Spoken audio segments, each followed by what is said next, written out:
Shalom adik-adik yang terkasih dalam nama Tuhan, SMP dan SMK Kristen Elim. Selamat pagi, kita akan belajar bersama-sama pada pagi hari ini firman Allah yang terambil dari Injil Yohanes pasal yang ke-14 ayat yang ke-6. Firman Allah, kata Yesus kepadanya, "Akulah jalan dan kebenaran dan hidup.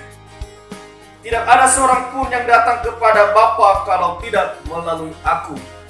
Adik-adik yang terkasih di dalam nama Tuhan Yesus, pada pagi hari ini kita akan belajar bersama-sama. Di dalam Yesus ada pengharapan. Kita akan belajar di dalam kehidupan kita, karena firman Tuhan berkata, "Akulah jalan dan kebenaran." Berarti Yesuslah satu-satunya jalan dan kebenaran di dalam kehidupan kita. Dan yang terkasih di dalam nama Tuhan, firman Allah berkata, 1 Timotius pasal yang keempat ayat ke-10. "Itulah sebabnya kita berjerih payah dan berjuang, karena kita menaruh pengharapan kita kepada Allah yang hidup, juru selamat semua manusia, terutama mereka yang percaya kepadanya." Adik-adik yang terkasih di dalam nama Tuhan, pengharapan kita hanya ada di dalam Yesus. Orang-orang yang sudah percaya sama Tuhan Yesus, yang sudah diselamatkan oleh Tuhan Yesus, pasti memiliki kemenangan yang luar biasa, memiliki pengharapan yang luar biasa di dalam Tuhan. Kalau kita sudah diselamatkan oleh Tuhan, pasti kita akan memiliki kerajaan surga. Karena dia dikatakan, "Akulah jalan dan kebenaran." Berarti hanya Yesus jalan di dalam kehidupan kita. Makanya dia katakan Allah yang hidup, berarti dia hidup. Ketika kita orang-orang yang percaya kepada Tuhan, kita tidak akan pernah binasa.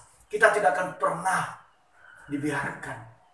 Firman Allah berkata, kalau kita melihat bahwa Yohanes 3 ayat 16 berkata, "Karena begitu besar kasih Allah akan dunia ini, sehingga ia mengaruniakan anak yang tunggal, supaya setiap orang yang percaya kepadanya tidak binasa, melainkan beroleh hidup yang kekal."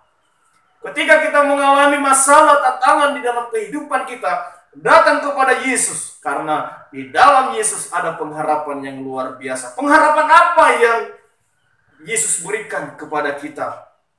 Yang pertama, yaitu pengharapan kasih. Yesus datang ke dunia untuk menyelamatkan manusia, untuk menyelamatkan orang-orang yang berdosa. Dia rela disalibkan, dia rela dicaci maki, diludahi, hanya semua karena kasih-Nya.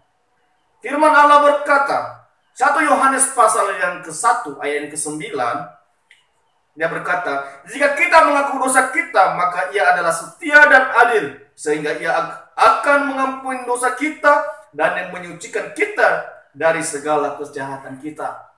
Kalau kita melihat di dalam Alkitab seperti Adam dan Hawa, ketika mereka jatuh di dalam dosa, Tuhan akan mengangkat mereka.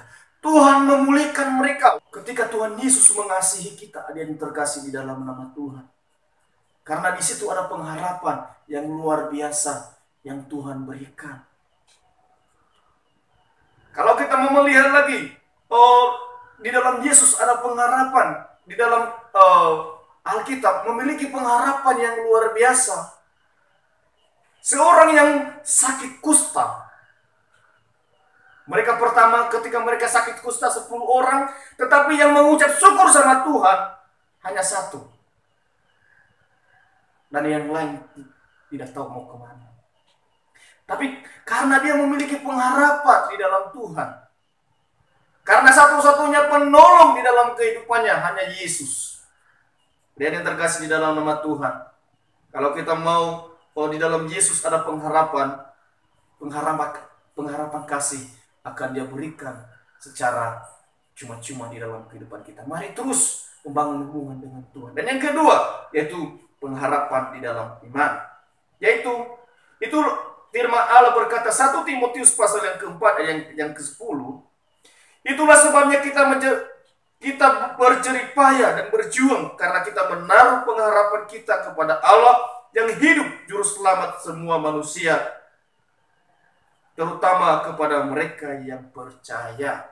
Berarti pengharapan kita adalah hanya ada di dalam iman. Ketika kita percaya sama Tuhan, pasti Tuhan akan menolong kita dan memberkati setiap kita. Biarlah kita terus beriman kepada Tuhan.